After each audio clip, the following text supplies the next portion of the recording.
Hi guys. I was in prayer this morning and I kept hearing the word testimony as I was praying, and then I heard in my heart Revelation 12:11. Now I know the Bible, but I don't know it well enough to know what that scripture is, Revelation 12:11. So I looked it up and it says, "And they overcame him by the blood of the Lamb and by the word of their testimony. And they did not love their lives to death." And anyway, it was such a confirmation to me, and in my heart, I feel like the Lord is wanting me to share my testimony. And I'm a Bible teacher, and so a lot of the people I've taught have heard little snippets of my testimony, and I kind of divided into categories because I have quite a testimony. It's pretty long and lengthy, and I lived a very, very sinful life before I came to Christ, and so it's quite a long story to share it all at once, but I'm going to do my best. And this is kind of, I feel like whenever I share these videos, I want to speak from my heart. And so I'm just going to wing it. I'm going to wing it with the Lord's help and just trust that He's going to put the right memories and the right words in my mouth, and just pray that He will show the parts of my testimony that He wants me to share with others. And just one thing before I actually get into that part, I looked up the word testimony here in the scripture, and from Revelation 12:11, and what it means is the evidence given. And so this word, it says that we overcome by the blood of the Lamb and the word of our testimony. And our testimony is the evidence that Christ, that His blood is real in our lives, and it's real and tangible and evident. It's evidence given. And we could even think about, if we went before a court, which one day we will, one day we're going to stand before the King of Kings and the Lord of Lords, and He's going to look at our lives. And you know what He's going to look for? He's going to look for that blood that is evident. It's evidence given that what happened in our lives when we said, "Jesus, you are my Lord. I come to saving knowledge of you, and I want to be born again in you," that's true, and that there's actual evidence in our lives that we actually were this way before, but now we're this way. And it's not because of anything we do, but it's because of something we become through the blood of Christ. And so I just want to share a little bit about what my life looked like before and what my life looked like after. And I also want to encourage you. It says, it doesn't say Rhonda shall, it says we, and we overcame. It says, and they overcame, which we could interpret as we're overcoming by the blood of the Lamb and the word of our testimony. And so I pray that this just encourages many of us to share our testimonies, and maybe we could even change the world just by people seeing the evidence, not of who we are, but of who Christ is in us, as we began to share our testimonies. And so I'm going to put a hashtag on this and just put testimony, and I'm also going to put Revelation 12:11 there. Testimony, Revelation 12:11, a hashtag. And so if you share your testimony, maybe share that hashtag so we can all just maybe start a movement here of sharing what the Lord has done. So to begin with, I grew up one of 5 kids with a single mom, and we grew up in poverty. My parents were divorced when I was a toddler, and so I never remember what it was like to have a dad in the home. And my mom was a very hard worker, and when I love my parents very, very much, but it felt very much when I was a little kid like I was very unsupervised. And so because of that, there were many things that happened, and I was unfortunately molested at a very young age, and I cannot remember all the times it happened. It was pretty prevalent in my young childhood.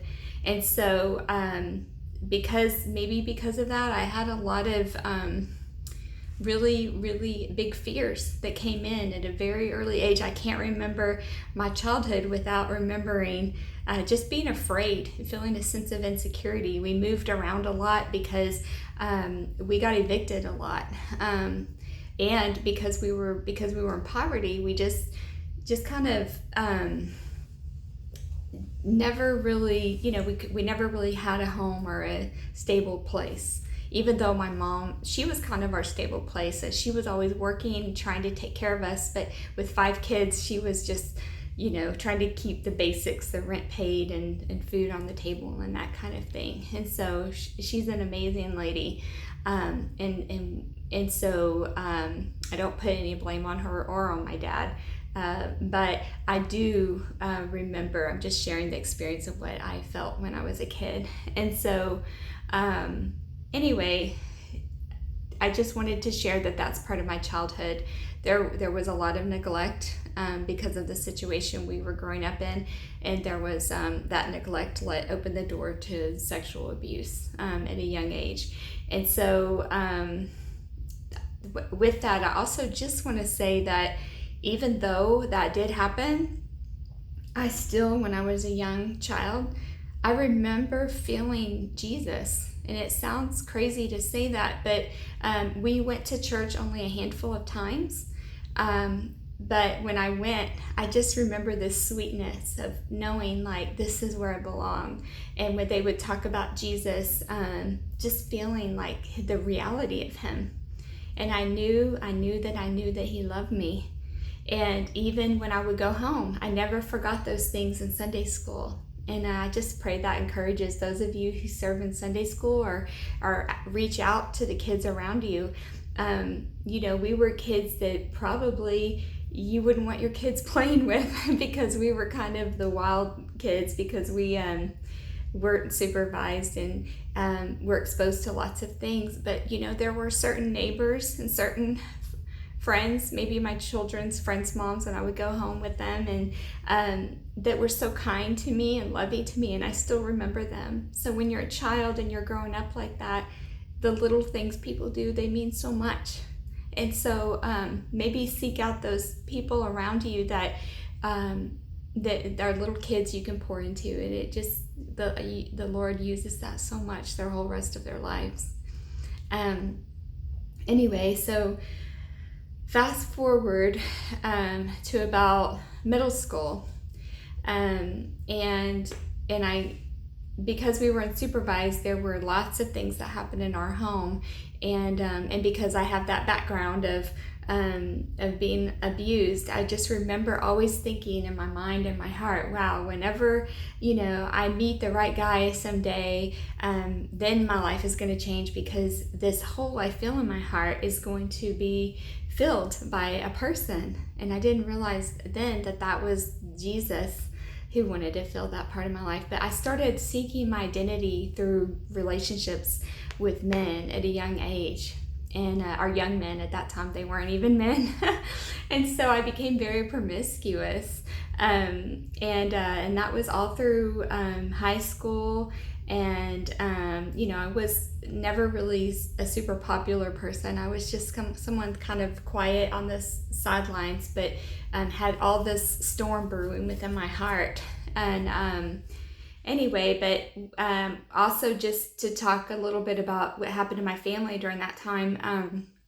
There was a time whenever I went to live in a different home because of the circumstances going on in our family.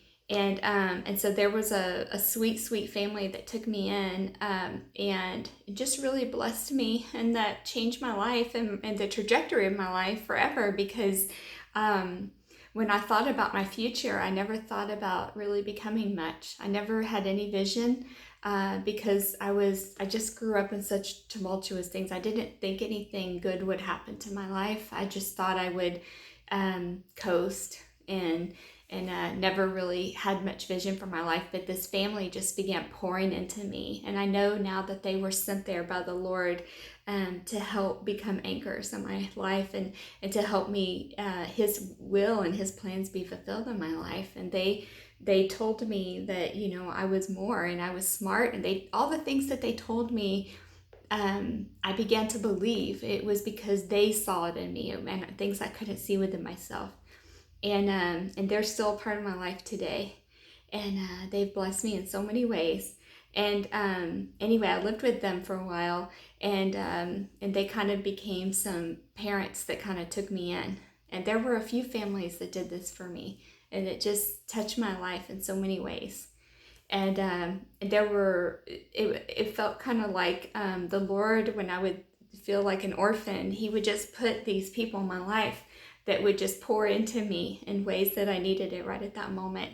And in that way, God is, I can give testimony here and say that he is truly a father to the fatherless.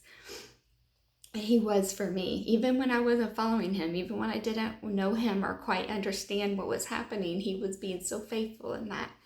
Um, because this family told me that I was smart and that I was capable of going to college, I did. I went to college. I was the first person in my family to go to a university.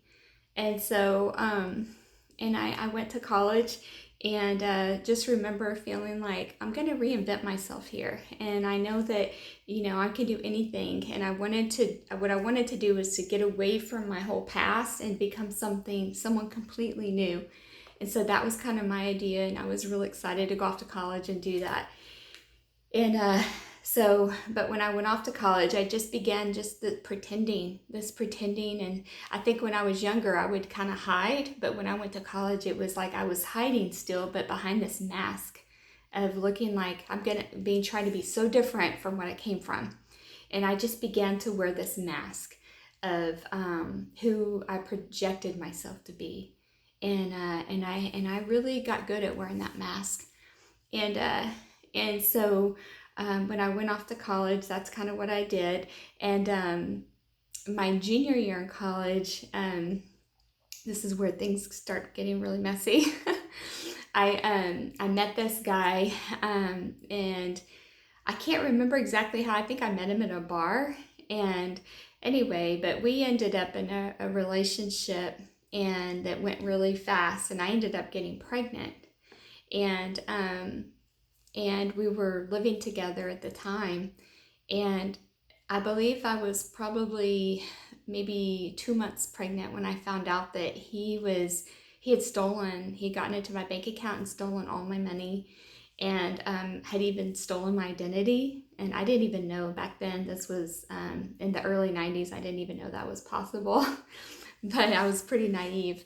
Anyway, but so I remember thinking, like, what am I going to do? And at that time, my friends, many of them had had abortions, and they were like, you need to have an abortion. And so I did. One of my friends took me to have an abortion, and I aborted my first baby. And that's a big part of my testimony, because the Lord ended up redeeming that later on in my life after I came to him. But I remember after my abortion, I felt different. And that part of my heart that always felt kind of like anything is possible, like that felt that alive, it wasn't there anymore. And all of a sudden, I just felt darkness inside of me. And I just felt dead inside of me. And I also felt a desperation, like I have to make up for what I've done. I knew it immediately, and I remember throwing up and just feeling like my life was completely over after that. And so this is so silly, it's kind of embarrassing, but at the same time, I later found out this is normal for women like me that have had abortions. I thought I have to get pregnant as soon as possible with the same guy to make up for what I've done, so that maybe my baby will be, what I've done will be covered over. And that sounds crazy, but it's actually normal for a lot of women that have had abortions, such as I have.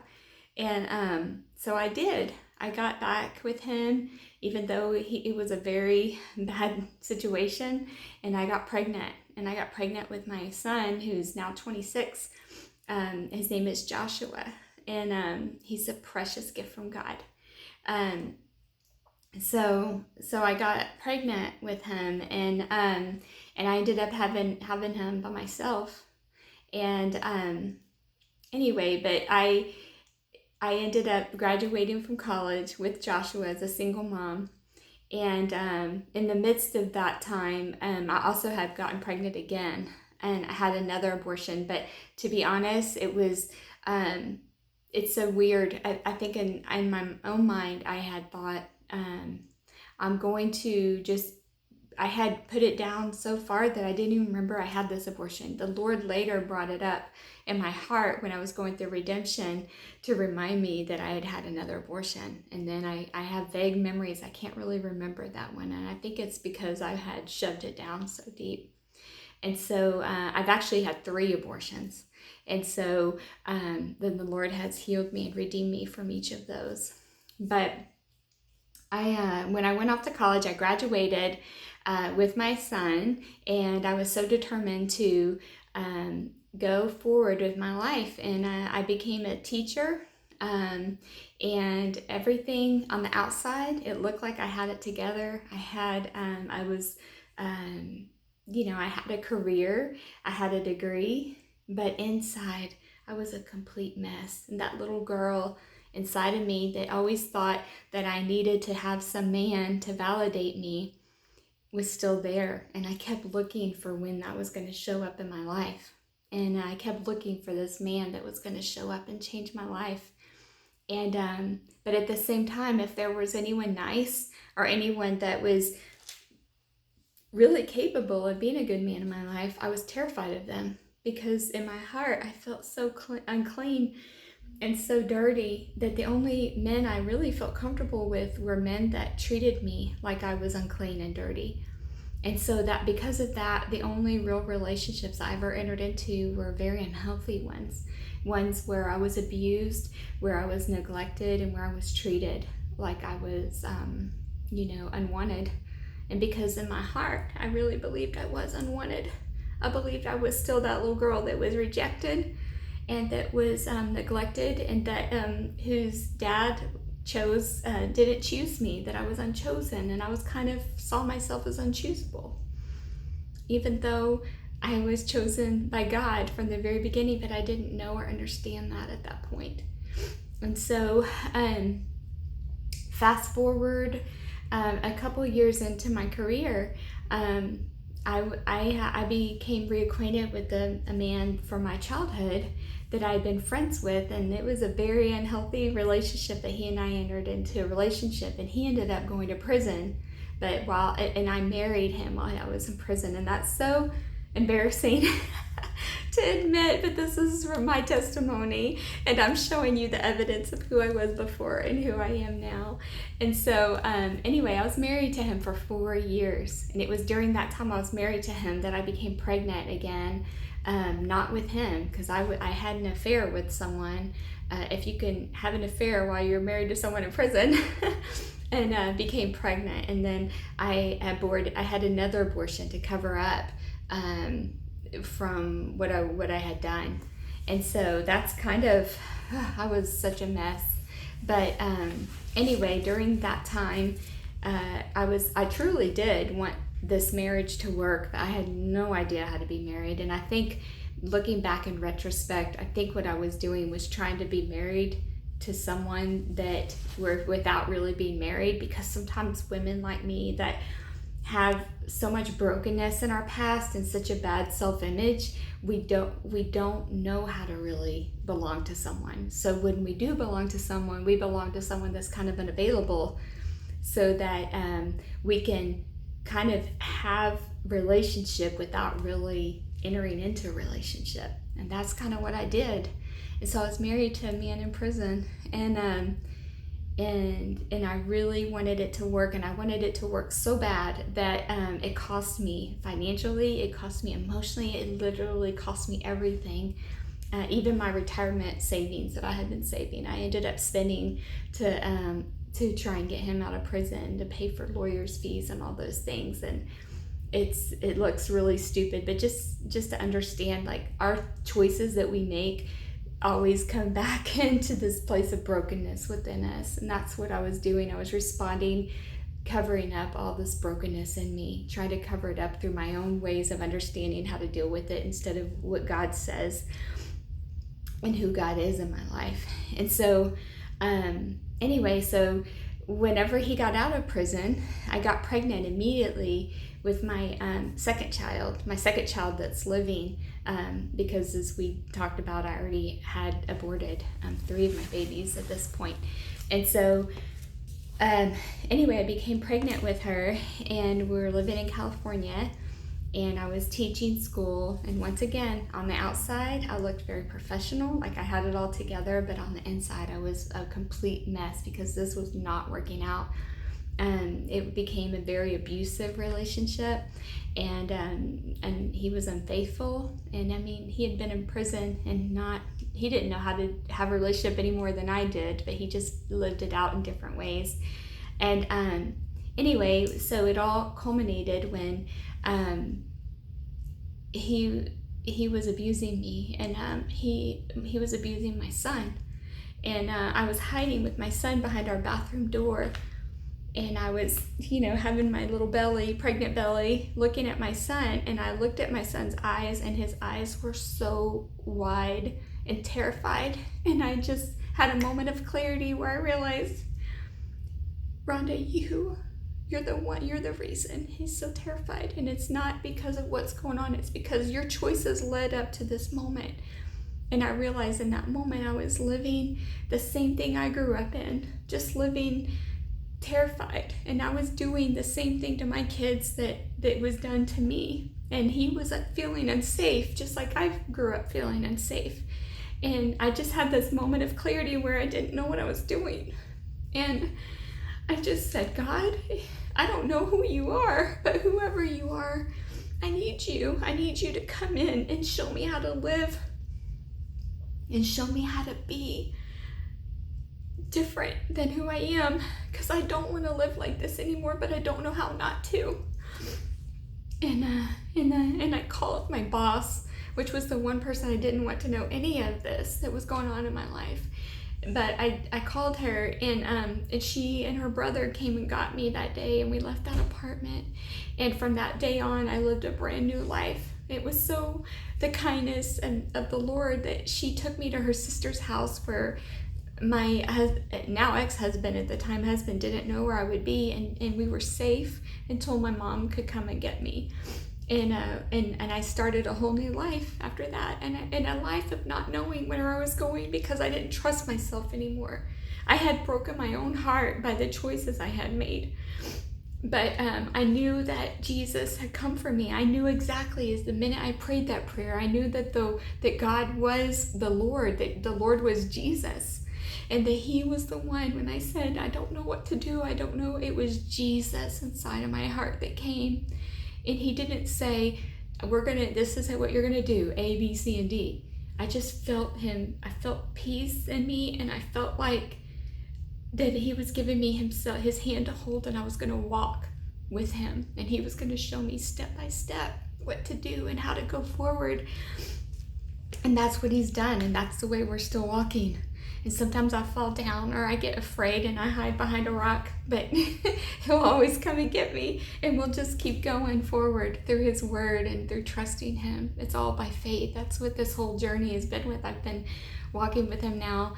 It's been it's been over 20 years since then. And it's been a journey of faith. So that's kind of, that's when it all began and my new life began. And I remember just being in the sweetest place with him. And in those days, I kind of almost miss them sometimes because, when you first become a believer, and there's this beautiful bubble of grace that you tend to live in at first. And I didn't know anything about the Bible. I didn't know anything about church. And I did not trust Christians. That's all I knew. I was like, Jesus, I want you, but I don't want anything to do with Christians, because growing up as a child, I remember people that were Christians, and they weren't always that kind to me. Maybe there were some that were, but I remember many that weren't, and many at my school that judged me and treated me like they treated me the way that I thought I already was. I already felt unclean. I already felt dirty. I already felt like I was scum. And they've just reaffirmed that. And so I really was afraid of Christians because I felt like I was going to get rocks flung at me from them. And so I did want to go to church because I wanted everything to do with Jesus, but I did not want much to do with those people who said they followed him. And I did not want to become like one of them. And so when I went into church, there was a church by my mom's house that I went into. And at first, I just remember I would sit way up high where no one knew me and no one could see me. And then the Lord is just so gracious. He allowed me to make friends with another woman that was very similar story. She had a son as well. And she was a single mom, and her dad was one of the pastors at my church. And she was so sweet. And I remember thinking, she's a really nice Christian. And then not long after that, the Lord began to nudge me to join a Bible study. And I was so terrified. And it really blessed me that when I first went into Bible study, it was with mostly older women than me, but they were so precious. I was still pregnant at the time with my daughter, and they were even offered to come into the delivery room with me so that I wouldn't be alone when I had my daughter. That's so sweet. She came really fast, and so they weren't able to be there, but it still blesses my heart. I was experiencing these people that were really loving to me and really kind. And at the same time, my heart was melting to Christ. He began to melt my heart to his people. And I began to fall in love with them, and I began to let myself be loved by them. And for the first time ever in my life, I began to tell the truth of who I was and the truth about my life, and that mask that I've been wearing my whole life began to come off.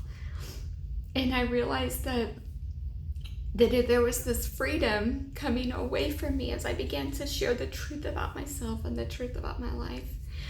And then I joined another Bible study. I didn't know where to go because I was a single mom, and obviously with a complicated story. And at my church, there wasn't really a Bible study for women like me. But there was a singles group, and I went in there, and all of a sudden I met these other Christians that weren't quite like the other ones I had met. There was a lot of, at first I was kind of shocked. There were a lot like the people I had met in the world, and the Lord began to just give me a few friends in there, and I began to go to events with this group of people.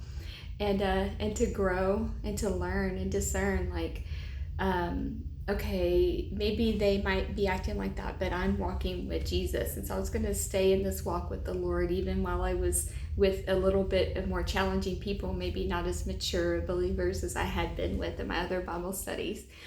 And so, and it's through that class that I met my husband, my now husband. And we've been married for, 17 years now. And so, and he's been this biggest blessing in my life. And as I began to, when we got married, it sure brought up a lot of those fears and insecurities that had been there my whole life. And sometimes we think, wow, when I finally get married, everything's going to be so great and grand. And it has been in a lot of ways, but it's also been hard because, God uses people he puts in our lives to confront things in us that need to go. And my marriage has been the biggest way that he's done that in my life. And so it was after getting married when I could finally breathe and take a breath that the Lord really began to work on my heart and to take me back to those places that go all the way back, those roots of my childhood, the deep roots. And he began to ask for permission to heal. The first place he wanted to heal were my father wounds. And another beautiful thing that he did was in the midst of while this healing was going on, I forgot to mention I had also, while I was pregnant with my first daughter, I got my master's degree in counseling, and that was another way he began to show me a lot of my brokenness, just in studying the human, just what psychology says about us. And I realized I really did have a lot of brokenness, and I think that's why I was led to go into counseling.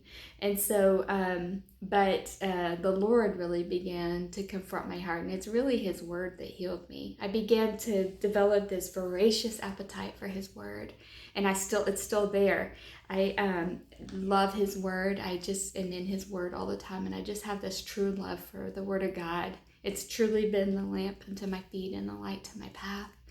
And His Word has healed me more than anything else has.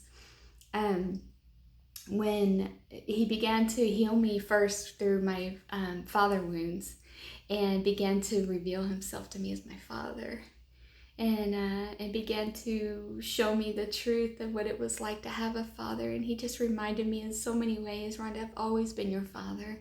I've been there protecting you and guiding you and leading you through your whole life. And it's when you received me that day, 30 years old, behind that bathroom door, that's when you really let me in. You really began to understand that I'm your Father, and that's when I became your Savior as well. And you allowed your heart to be born again in me. And so that was, He began to heal my heart in the Father. And at this time, I had also, because of my love for the Word, began teaching. And remember when I said there wasn't a Bible study for women like me in that church? Well, another beautiful friend and I, we started one. And during that time, it was called Pink Armor. And so we started teaching a women's Bible study, and that just became so important to me, and just to reach out to women in the church who felt like maybe they were married and then their husband left, or maybe they were a pastor's wife who didn't have a place to go, and just women who just didn't really fit in a different Bible study. That was kind of who we were. And it was a beautiful time to study with them. But the cool thing is I don't think those women realized that the whole time I was teaching them, that the Lord was teaching me. That was a profound time of healing and refining for me. And the love for His Word was allowing that to happen. And that I was very broken at that time and very vulnerable, yet at the same time I was being redeemed and refined. And so He began to heal my father wounds there. And then He began to heal my childhood sexual abuse. And that was really, really difficult. and began to just unbind me and let me go from all these wounds of my past, and confront all these lies about who I was, and that I was more than what was on the outside, because there was so much of me that believed that that who I was because of what someone could take from me and what I could offer. And Jesus really was showing me the only thing you are is mine. And He began to just show me that what I had to offer Him was who I really am through Him. And it was such a healing time. And that's also when He began, after He began to ask for permission to heal me from my abortions. And you know what? It was very humbling, because I had really didn't want anything to do with, even when I heard that word, even though I was walking with Christ, I really didn't want to have anything to do with abortions. And I didn't even really realize that was because there was something in me that was still very broken. And He asked for permission, like such a gentleman, and said, "Can I come in and heal this wounded place in you?" And because at this time, there's something that happens when you walk with Jesus, and He asked for permission to do a new thing. You know what you're going to discover is, and what I discovered is that there's not only more of Him that you get to have, it's a whole new aspect of yourself that you didn't know. Because once we become bound up in the enemy's plans, it's like we're taken captive into this room where we can't get out of. And that when Jesus bursts through that door and lets His light in, And we get this whole new facet of who Jesus is, but also we get to rediscover that whole new facet of who we are in him and the freedom of who we are in him. And it's a beautiful place.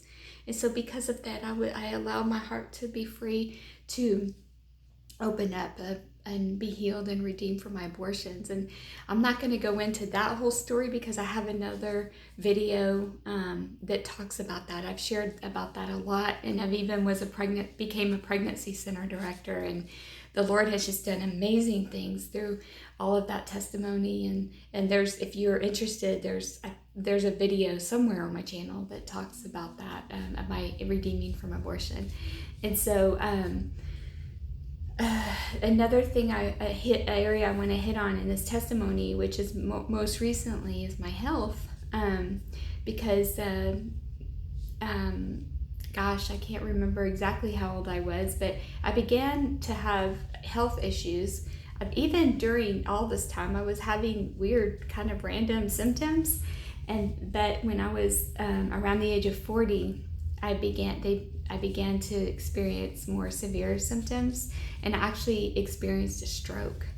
I was a school counselor at this time, and I actually had my stroke while I was at school, and had no idea that I was never going to go back. I was never going to go back to my career, that my whole life, your life can change like that, and you just enter a whole new season.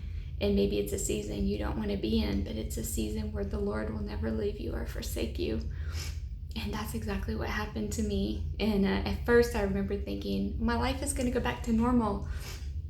But I didn't realize my life was never really, never going to be normal. And it never really has been. But it was not going to go back into that place anymore where things were kind of predictable, because my whole body has kind of been unpredictable since then. Right after my stroke, I had a couple pulmonary embolisms that were near fatal, and I have another video that talks about that. That was very close call, and it's somewhere on my channel as well. But I wanted to just share with you a little bit about what the Lord's been doing since my health crisis has began. I've most recently been diagnosed with it's usually a terminal lung condition, but the Lord in his grace has just allowed me to have more time, and he's allowed me to have this amazing opportunity to witness him in just this beautiful, still small voice that's still alive inside of me, but it's stronger than the whole world. And he's just been healing me through his love. And my heart and my mind are in this beautiful place of abundance with him. So much so that sometimes I lose my body. I'm so caught up in joy with him that I'm so aware of him that I'm not even as aware of what's going on physically with my body. And it's just this beautiful place that I think sometimes maybe if I could easily be caught up in the fears of what could be happening to me physically, but I just have entered into this beautiful place with Jesus, and I believe because I'm there, it actually is affecting my body, and my body is experiencing maybe there's still some effects of what's happening physically, but more than anything, there's this beautiful presence of Jesus that's overcoming all of that. And so that's kind of what's been going on with me, and that's my testimony up until now. I have my husband and I, we haven't had another baby together, so I have 3 kids, and they have 3 different dads. The first one, Joshua, when I was pregnant in college, and then the second one, Faith, when I became pregnant with her, right at the beginning of my walk with journey of faith with the Lord. And then Hope, who was born, she was born premature. That's a whole other story, because my health, she was born at a time where I didn't know that my health was in danger the way that it was, and so she had a lot of complications, but she's amazing, and so my kids and my family and my husband have been such a blessing, and I've been able to see so much of the Lord through them. But anyway, through my health journey, I believe that what the Lord has been showing me is that I I guess I want to say what he's been showing me more than anything is, and he's been pruning me, not so much about what, I think what happened is when I started walking with the Lord, even though he was healing me, there were still parts of me that felt like unworthy, and I felt like I had to earn or begin to journey towards Christ, and I didn't always realize that he was in me and that he came for me, and that in him I live, move, and breathe and have my being. Even though I knew the words in my head, I didn't know how to live them in my heart. And it was ironic. I wrote a Bible study called Becoming You, E-W-E, like, a lamb that follows the shepherd. And it's the journey from you, Y-O-U, to you, E-W-E. I had finished writing that Bible study right before I had the stroke. And so I always like to say he had me write the test and then he made me take it. Because I really didn't know what it was like, even though I thought I did, or maybe I did in my head, and my heart hadn't really experienced what it really is to walk with Jesus. The Lord is my shepherd, I shall not want, because I spent so much of my time in my heart still wanting to be someone, or wanting to become something that I didn't know how to be. And through my journey, through the valley of the shadow of death, I really just learned to abide. And when you abide in him, you have all you need. You don't have to long for anything you don't want, because he is all you could ever want, and he's right in you, he's right with you, and he loves you so much, enough to die for you on a cross so that you can live with him for eternally. And I'm still learning to become, and the most precious thing is that he loves us even though we're not perfect, because he is our perfection. And so when God sees us, he sees us as perfect, but not because we are perfect, but because of that precious blood of the Lamb, that we overcome by the blood of the Lamb and the word of our testimony, the witness that says that blood is real, and it's sinking in and it's saturating. Even though our feet are still walking in this earth, this sin-soaked earth, yet we're being perfected by the blood of Christ, the one who in perfect love went to a cross and became a perfect mess on our behalf, so that all of our messes are covered in the perfection of his blood and his love for us. And the Bible study that I now teach is called Perfect Mess because of that. It's not, our lives are messy while we're here. My life is still very messy, but it's perfect because of the blood of the Lamb. And anyway, I just wanted to share that with you. I wanted to share my testimony, and I can't wait to hear your testimonies. I can't wait to hear what Jesus has done in your life and in your heart, and what he's doing right now. And anyway, I hope that this has blessed you. I hope that what you see when you see a Christian isn't someone that thinks they're perfect, but it's someone that knows the perfection of Christ, and that they know that they need that blood to cover them. And I also just want to apologize for those of you that have been hurt by Christians or by the church, that we have not always done it right. And I know there's many people like me that have been afraid to be vulnerable and exposed to Jesus because of what maybe people that said they know him have said or done to you. I want to just say, I'm sorry, and just trust Jesus anyway, because he's worth knowing. You don't have to, I know it's scary because people hurt each other. We hurt each other all the time. And that all that hurt comes from that pain inside of us that hasn't been redeemed by the Lamb, by the one who is love that came for us. And I just want you to know you don't have to be perfect. You don't have to have it together to come to Jesus. Obviously, I didn't. I walked in a complete wreck. All I knew was that the life I lived was a complete mess and I didn't want to live it anymore, but I didn't know how to be different. But I knew, because I had asked him, if you come for me, Lord, will you teach me how to live this life? And he has taken my hand and shown me. And so if that's you and you want to take his hand and you want to walk into a new life, I just want to pray with you right now and just say, Jesus, I don't know exactly how to do this, but I know that I need you.